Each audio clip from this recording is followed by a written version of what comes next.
Buenas tardes y bienvenidos al Alebrije en su sección Citando Libros. Hoy les ofrecemos El gato negro de Edgar Allan Poe. Disfrútenlo.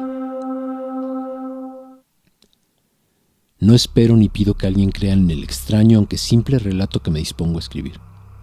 Loco estaría si lo esperara cuando mis sentidos rechazan su propia evidencia. Pero no estoy loco y sé muy bien que esto no es un sueño. Mañana voy a morir y quisiera aliviar hoy mi alma. Mi propósito inmediato consiste en poner de manifiesto simple, sucintamente y sin comentarios una serie de episodios domésticos. Las consecuencias de esos episodios me han aterrorizado, me han torturado y por fin me han destruido. Pero no intentaré explicarlos. Si para mí han sido horribles, para otros resultarán menos espantosos que barrocos. Más adelante tal vez aparecerá alguien cuya inteligencia reduzca mis fantasmas a lugares comunes. Una inteligencia más serena, más lógica y mucho menos excitable que la mía, capaz de ver en las circunstancias que temerosamente describiré, una vulgar sucesión de causas y efectos naturales. Desde la infancia me destaqué por la docilidad y bondad de mi carácter. La ternura que abrigaba mi corazón era tan grande que llegaba a convertirme en objeto de burla para mis compañeros. Me gustaban especialmente los animales, y mis padres me permitían tener una gran variedad. Pasaba a su lado la mayor parte del tiempo y jamás me sentía más feliz que cuando les daba de comer y los acariciaba. Este rasgo de mi carácter creció conmigo, y cuando llegué a la virilidad, se convirtió en una de mis principales fuentes de placer. Aquellos que alguna vez han experimentado cariño hacia un perro fiel y sagaz no necesitan que me molesten explicarles la naturaleza o la intensidad de la retribución que recibía. Hay algo en el generoso y abnegado amor de un animal que llega directamente al corazón de aquel que con frecuencia ha probado la falsa amistad y la frágil fidelidad del hombre. Me casé joven y tuve la alegría de que mi esposa compartiera mis preferencias. Al observar mi gusto por los animales domésticos, no perdí oportunidad de procurarme los más adorables de entre ellos. Teníamos pájaros, peces de colores, un hermoso perro, conejos, un monito y un gato. Este último era un animal de notable tamaño y hermosura, completamente negro y de una sagacidad asombrosa. Al referirse a su inteligencia, mi mujer, que en el fondo era no poco supersticiosa, aludía con frecuencia a la antigua creencia popular de que todos los gatos negros son brujas metamorfoseadas. No quiero decir que lo creyera seriamente y solo menciono la cosa porque acabo de recordarla.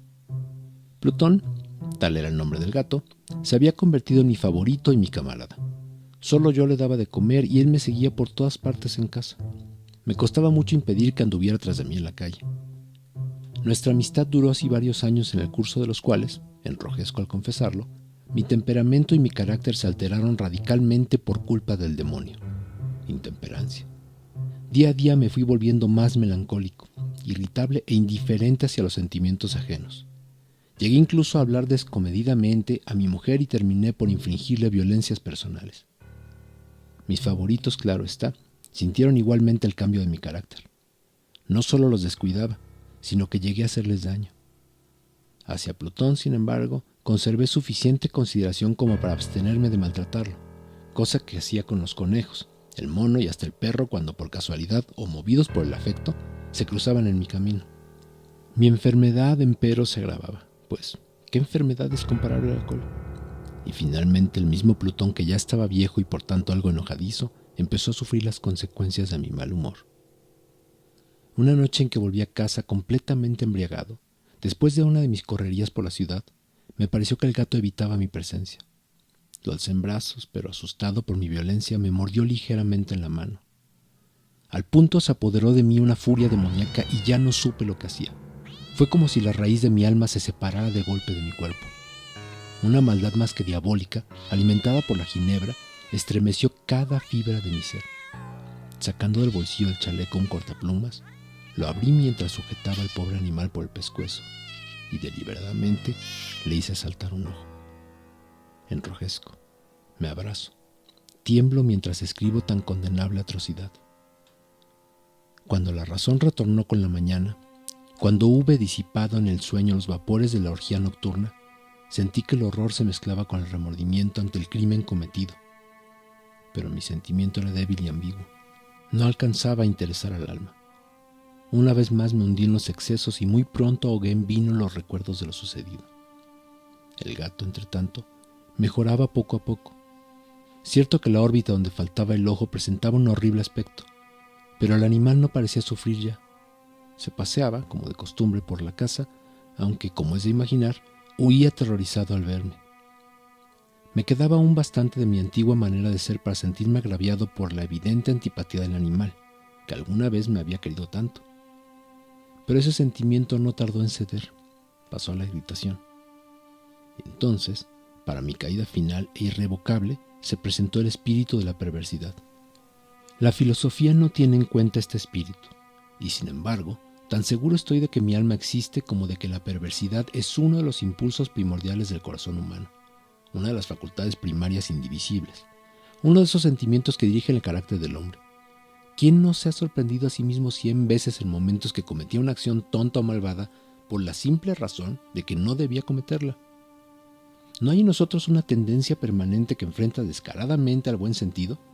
¿Una tendencia a transgredir lo que constituye la ley por el solo hecho de serlo? Este espíritu de perversidad se presentó, como he dicho, en mi caída final.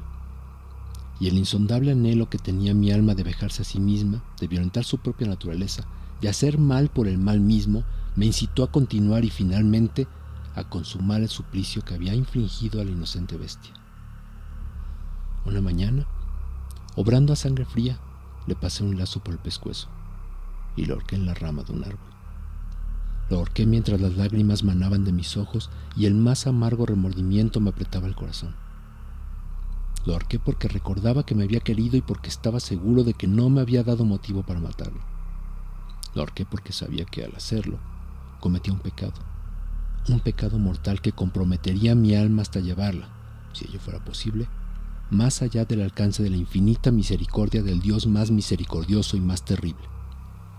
La noche de aquel mismo día en que cometí tan cruel acción me despertaron gritos de ¡incendio! Las cortinas de mi cama eran una llama viva y toda la casa estaba ardiendo. Con gran dificultad pudimos escapar de la conflagración mi mujer, un sirviente y yo. Todo quedó destruido. Mis bienes terrenales se perdieron y desde ese momento tuve que resignarme a la desesperanza. No incurriré en la debilidad de establecer una relación de causa y efecto entre el desastre y mi criminal acción, pero estoy detallando una cadena de hechos y no quiero dejar ningún eslabón incompleto. Al día siguiente del incendio, acudí a visitar las ruinas. Salvo una, las paredes se habían desplomado. La que quedaba en pie era un tabique divisorio de poco espesor, situado en el centro de la casa, y contra el cual se apoyaba antes la cabecera de mi lecho. El enlúcido había quedado a salvo de la acción del fuego, cosa que atribuía a su reciente aplicación. Una densa muchedumbre habíase reunido frente a la pared y varias personas parecían examinar parte de la misma con gran atención y detalle. Las palabras extraño, curioso y otras similares excitaron mi curiosidad. Al aproximarme vi que en la blanca superficie, grabada como un bajorrelieve, aparecía la imagen de un gigantesco gato. El contorno tenía una nitidez verdaderamente maravillosa. Había una soga alrededor del pescuezo del animal. Al descubrir esta aparición, ya que no podía considerarla otra cosa, me sentí dominado por el asombro y el terror. Pero la reflexión vino luego en mi ayuda. Recordé que había ahorcado al gato en un jardín contiguo a la casa. Al producirse la alarma de incendio, la multitud había invadido inmediatamente el jardín. Alguien debió de cortar la soga y tirar al gato en mi habitación por la ventana abierta. Sin duda habían tratado de despertarme en esa forma.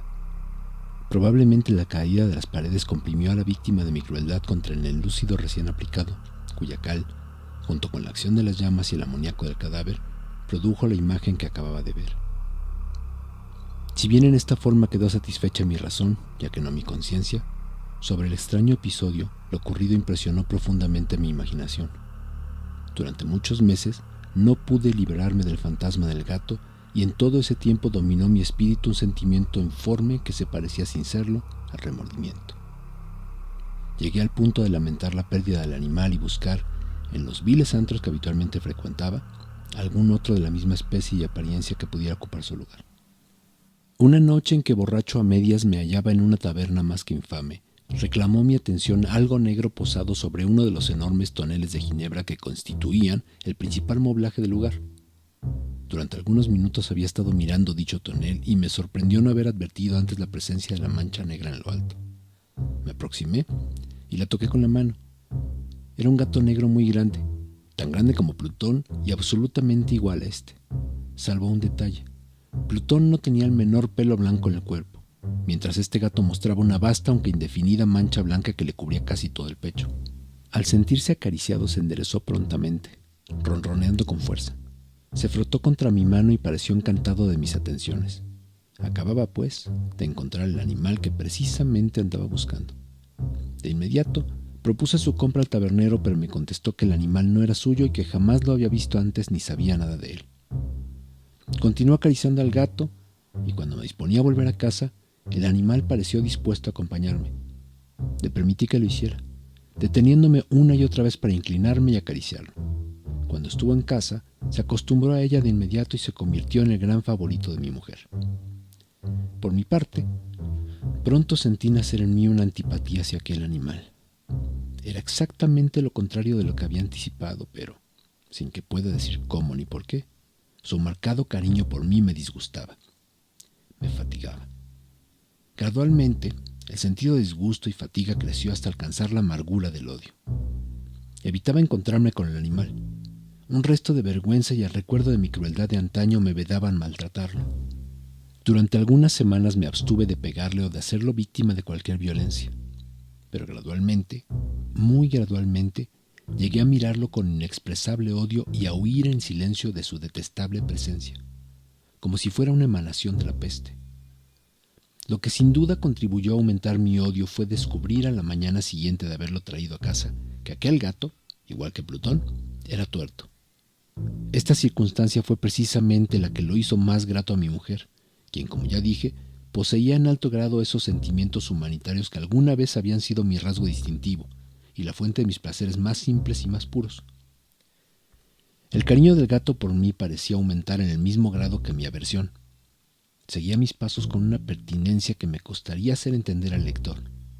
Dondequiera que me sentara, venía a ovillarse bajo mi silla o saltaba a mis rodillas, prodigándome sus odiosas caricias.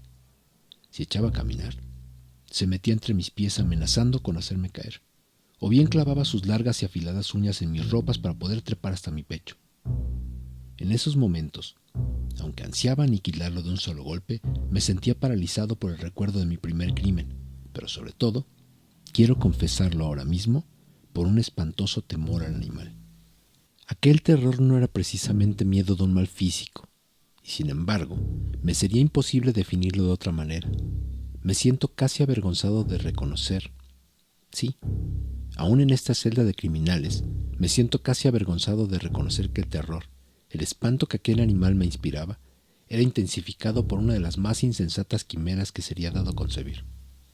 Más de una vez mi mujer me había llamado la atención sobre la forma de la mancha blanca de la cual ya he hablado, y que constituía la única diferencia entre el extraño animal y el que ya había matado. El lector recordará que esa mancha, aunque grande, me había parecido al principio de forma indefinida, pero gradualmente, de manera tan imperceptible que mi razón luchó durante largo tiempo por rechazarla como fantástica. La mancha fue asumiendo un contorno de rigurosa precisión. Representaba ahora algo que me estremezco al nombrar, y por ello odiaba, temía y hubiera querido liberarme del monstruo si hubiese sido capaz de atreverme. Representaba, digo, la imagen de una cosa atroz, siniestra, la imagen del patíbulo. Oh lúgubre y terrible máquina del horror y del crimen, de la agonía y de la muerte. Me sentí entonces más miserable que todas las miserias humanas. Pensar que una bestia cuyo semejante había yo destruido desdeñosamente, una bestia era capaz de producir tan insoportable angustia en un hombre creado a imagen y semejanza de Dios. Ay, ni de día ni de noche pude ya gozar de la bendición del reposo. De día, aquella criatura no me dejaba un instante solo. De noche, despertaba hora a hora de los más horrorosos sueños para sentir el ardiente aliento de la cosa en mi rostro y su terrible peso. Pesadilla encarnada de la que no me era posible desprenderme, apoyado eternamente sobre mi corazón. Bajo el agobio de tormentos semejantes, sucumbió en mí lo poco que me quedaba de bueno. Solo los malos pensamientos disfrutaban ya de mi intimidad, los más tenebrosos. los más perversos pensamientos.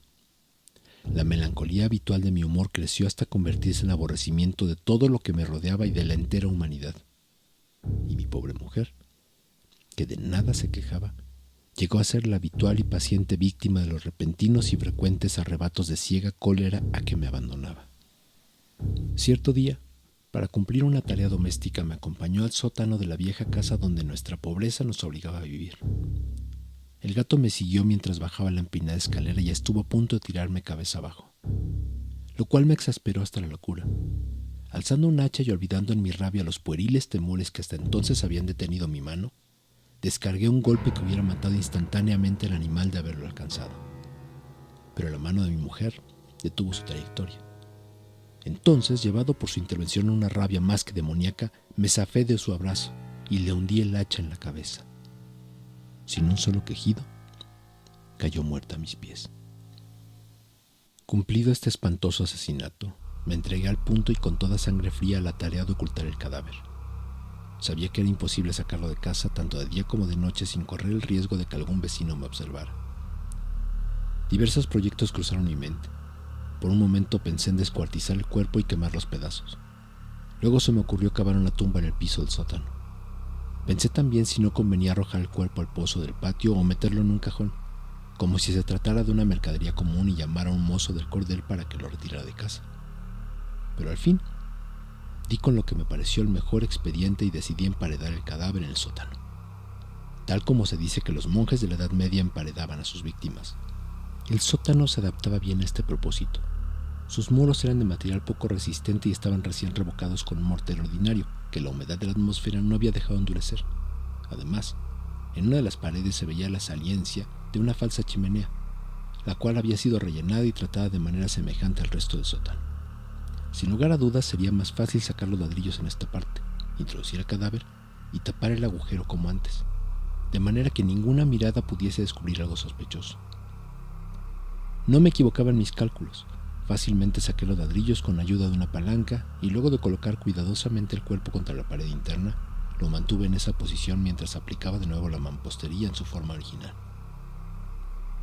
Después de procurarme argamasa, arena y cerda, preparé un enlucido que no se distinguía del anterior y revoqué cuidadosamente el nuevo enladrillado. Concluida la tarea, me sentí seguro de que todo estaba bien. La pared no mostraba la menor señal de haber sido tocada. Había barrido hasta el menor fragmento de material suelto. Miré en torno triunfante y me dije, aquí por lo menos no he trabajado en vano. Mi paso siguiente consistió en buscar a la bestia causante de tanta desgracia, pues al final me había decidido matarlo. Si en aquel momento el gato hubiera surgido ante mí, su destino habría quedado sellado. Pero por lo visto, el astuto animal, alarmado por la violencia en primer acceso de cólera, se cuidaba de aparecer mientras no cambiara mi humor. Imposible describir o imaginar el profundo, el maravilloso alivio que la ausencia de la detestada criatura trajo a mi pecho. No se presentó aquella noche, y así, por primera vez desde su llegada a la casa, pude dormir profunda y tranquilamente. Sí, pude dormir, aún con el peso del crimen sobre mi alma. Pasaron el segundo y el tercer día, y mi atormentador no volvía. Una vez más respiré como un hombre libre. Aterrado, el monstruo había huido de casa para siempre. Ya no volvería a contemplarlo. Gozaba de una suprema felicidad y la culpa de mi negra acción me preocupaba muy poco. Se practicaron algunas averiguaciones, a las que no me costó mucho responder. Incluso hubo una perquisición en la casa, pero naturalmente no se descubrió nada. Mi tranquilidad futura me parecía asegurada. Al cuarto día del asesinato, un grupo de policías se presentó inesperadamente y procedió a una nueva y rigurosa inspección. Convencido de que mi escondrijo era impenetrable, no sentí la más leve inquietud. Los oficiales me pidieron que las acompañara en su examen. No dejaron hueco ni rincón sin revisar. Al final, por tercera o cuarta vez bajaron al sótano. Los seguí sin que me temblara un solo músculo. Mi corazón latía tranquilamente, como el de aquel que duerme en la inocencia. Me paseé de un lado al otro del sótano. Había cruzado los brazos sobre el pecho y andaba tranquilamente de aquí para allá. Los policías estaban completamente satisfechos y se disponían a marcharse. La alegría de mi corazón era demasiado grande para reprimirla. Ardían deseos de decirles por lo menos una palabra como prueba de triunfo y confirmar doblemente mi inocencia. «Caballeros», dije por fin cuando el grupo subía la escalera, «me alegro mucho de haber disipado sus sospechas. Les deseo felicidad y un poco más de cortesía. Dicho sea de paso, caballeros, esta casa está muy bien construida». En mi frenético deseo de decir alguna cosa con naturalidad, casi no me daba cuenta de mis palabras. «Repito que es una casa de excelente construcción. Estas paredes... ¿Ya se marchan ustedes, caballeros? Tienen una gran solidez». Y entonces, arrastrado por mis propias bravatas, golpeé fuertemente con el bastón que llevaba en la mano sobre la pared del enladrillado tras del cual se hallaba el cadáver de la esposa de mi corazón. «Que Dios me proteja y me libre de las garras del archidemonio». Apenas había cesado el eco de mis golpes cuando una voz respondió desde dentro de la tumba. Un quejido, sordo y entrecortado al comienzo, semejante al sollozar de un niño que luego creció rápidamente hasta convertirse en un largo, agudo y continuo alarido. Anormal, como inhumano, un aullido, un clamor de lamentación, mitad de horror, mitad de triunfo, como solo puede haber brotado en el infierno de la garganta de los condenados en su agonía y de los demonios exultantes en la condenación. Hablar de lo que pensé en ese momento sería locura. Presa de vértigo, fui tambaleándome hasta la pared opuesta. Por un instante el grupo de hombres en la escalera quedó paralizado por el terror. Luego, una docena de robustos brazos atacaron la pared, que cayó de una pieza. El cadáver, ya muy corrompido y manchado de sangre coagulada, aparecía de pie ante los ojos de los espectadores. Sobre su cabeza, con la roja boca abierta y el único ojo como de fuego, estaba agazapada la horrible bestia cuya astucia me había inducido al asesinato y cuya voz delatadora me entregaba al verdugo. Había emparedado al monstruo en la tumba. Yo soy Eric Suárez y esto es Alebrije. No olviden seguirnos en redes sociales, suscribirse al canal, dar pulgares arriba, compartir y activar la campana de notificaciones para nuevos contenidos. Hasta la próxima.